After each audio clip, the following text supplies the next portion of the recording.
halhayskii u baxay xilligii la sameeyey markabkii Titanic waxa uu ahaa magaca markabkii aan qarraqmaynin ama digaynin maadaama shay kasta oo ka mid ahaa agabka uu markabkaasi ka samaysnaa uu ahaa walxaha ka hortaga biyaha mushkiladii dhacdayna waxay ahayd markii biyihii markabka galay ay keeneen inay ilaa qol isaga gudbaan oo miisaankii dhinacu bato taasina ay ugu dambayntii dhalisay inuu si fog u muuquro biyaha badweynta markabkii Titanic waxa uu sii degayay xilli dheer iyadoo inkastoo ay markabka saarnaayeen shaqaale u gaara inay markabka ka ilaaliyaan inuu duqeeyo jaballada badda hoosteeda ku yaala ayaa haddana markabkii Titanic ciladii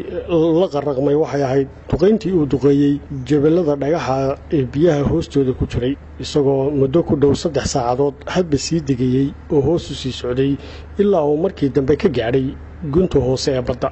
taasina waxay fursad siisay kabtankii markabkaasi inuu dejiyo rakaabka intiisii badnayd oo ay ku sabeeyaan laashashka kale loogu talagalay howlaha badbaadinta inkastoo nasiib xumada dhacday ay ahayd inaan markabka saarnayn laashashkii ku filnaa hawsha ballaaran iyadoo habeenkii markabkaasi degana ay cimiladu aad u qaboobay taasoo sababtay inay dad badan oo markabka ka booday ay ku dhintaan qabowgii biyaha badda rakaabkii markabka oo u badnaa hantiilayaal waxa ugu hanti badnaa Master John J. Costa oo xilligaa haystay hanti gaadhaysay 78 milyan oo dollarka Mareykanka oo maanta u dhigmi lahayd adduun gaadhaya 200 milyan oo dollar waxaana uu waqti xilligaa ku dhow furay xaaskiisii hore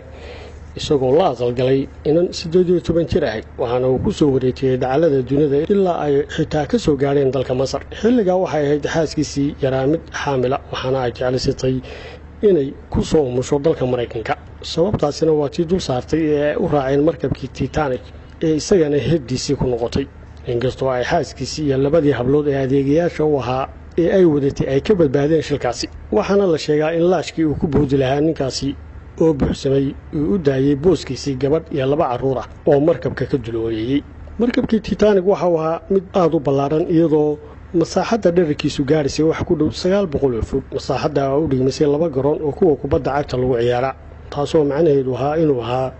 markabkii xilligaa ugu cuslaa waxaana la mariyay tijaabooyin iyo tababaro kala duwan oo lagu xaqiijinaya xaaladiisa ammaan xilligii uu markabku duqeeyay buurta dhagaxa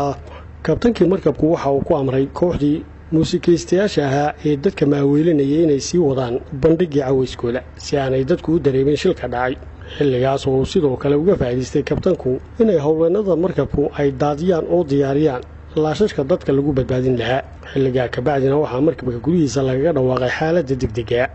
waana qaabkii ay rakaabku ku ogaadeen in dhibaato dhacday iyadoo dhammaadkii shilka shaqaalihii markabka loo aqoonsaday halyeeye qaran oo aan waxba looga soo qaadin dayacii markii hore ku yimid shaqadooda laakiin la eegay go'aanadii dambe ee geesinimada lahaa ee ay dadka ku badbaadiyeen innaga oo mar walba maskaxda ku haynay in Ilaahay yahay ka wax badbaadiya waxaana shaqaalihii markabku ahaayeen kuwo aan mar kaliya ka degin oo ka baxsanin markabkaasi ilaa uu la digay oo ay ku dhinteen dhammaantood oo xitaa ay ka noqdeen dadkii la waayay meydkooda markabkii Titanic oo ahaa markab baaxadiisu ballaaran tahay waxa uu qaadi karayay ilaa 63 ka mid ah laashashka yaryar ee badbaadinta laakiin iyagoo injineeradii markabkaasi aaminsanaa inuu yahay markab aan marnaba degi karin waxay yareysteen baahida loo qabo laashashka noocaas iyagoo aan sii saarin markabka tiradii loo baahnaa waxaana saarnaa xilligaa 20 laash oo keliya taasina waxay ahayd sababtii ay laashashkii lagu baxsanayay u qaadi waayeen oo ugu filnaan waayeen dadka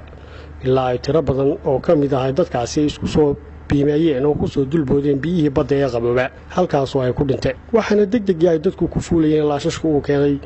inay mid walba tiro yari ku baxsadaan oo halkii ay laash walba ka raaci lahaayeen ilaa 60 qof ay raaceen 20 qof oo keliya 16 Abriil 1912 wargeyska Daily Mail ee dalka Britain ayaa baahiyay warkii ugu horreeyay ee ku saabsanaa inuu qarraqmay oo degay markabkii Titanic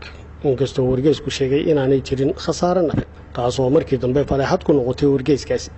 inkastoo aanu haysan tiknoolajiyadda aynu maanta u adeegsano warbaahinta goortunbana wargeyska Washington Post oo macluumaad ka helay shabakadda wararliska ee RS Olymp ayaa baahiyay in markabkaasi degay oo la la'yahay 1800 qof oo ka mid ah rakaabkiisa markii uu degay markabkaasi waxaa muddo 73 sannadood ah hadhaagii markabkaasi ee badda gunteeda ku hadhay iyadoo baaritaano istaba jooga oo la sameeyay ka bacdi sanadkii 1985 hadhaagiisii laga helay meel badda gunteeda oo ku taala jasiiradda Newfoundland waxaana tirada guud ee markabkaa ku dhimatay lagu qiyaasaa 1500 oo ruux kuwaasoo 1200 oo ka mid a aan la helin meydkoodii.